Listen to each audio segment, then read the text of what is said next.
I'm going to bring into this conversation now Nqabayomzi Kwankwa from the UDM. Mr. Kwankwa, do you expect anything different that the Finance Minister will unpack this afternoon? No, not really.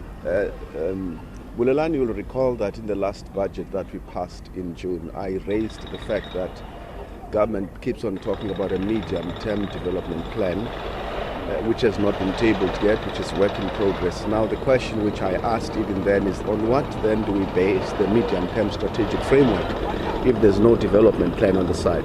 It means we need to align those goals, agree on that program of action before we can even talk about the medium-term budget policy statement. Yes, the outlook has improved slightly. They've managed to, at least the government has managed to resolve the energy constraints which are affecting and crippling the economy, but there's still a lot of socio-economic issues that government has to deal with. Up until we are able to sit around the table, discuss the nuts and bolts of the medium-term budget policy statement and not only engage that document when it comes to Parliament as a proposal, we want to be involved in the construction and the development of that strategy, so that then we're able to influence the resource allocation in the country. I can't come here like an analyst, like a political analyst on a proposal which was done elsewhere and were assumed to be part of the journey. It doesn't work like that. It won't happen. And I'm a leader of the UDM here in Parliament. I'm not in the executive. The issue of economic growth and job creation is likely to feature prominently in the midterm budget policy statement. Your advice to the minister in terms of job creation as well as economic growth? No, the simple thing, one of the things I've mentioned a long time ago is the better alignment between monetary and fiscal policy. I want to give you an example.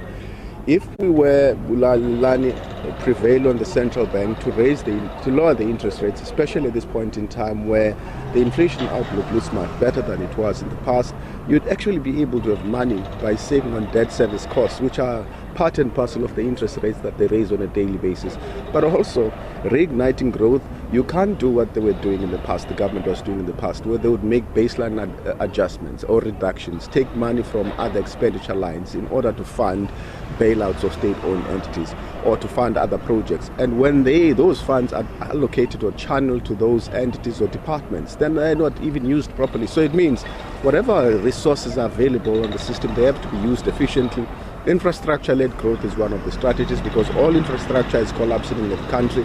But you also need to make sure that we manage our expenditure properly. I have hope, now that there are quite a number of parties in the mix, that there will be better discussions and engagement. They will be able to hold each other to account on the basis of the expenditure that takes place in departments. Thank you so much, Nqabayomzi Kwankwa, the Chief Whip of the United Democratic Movement.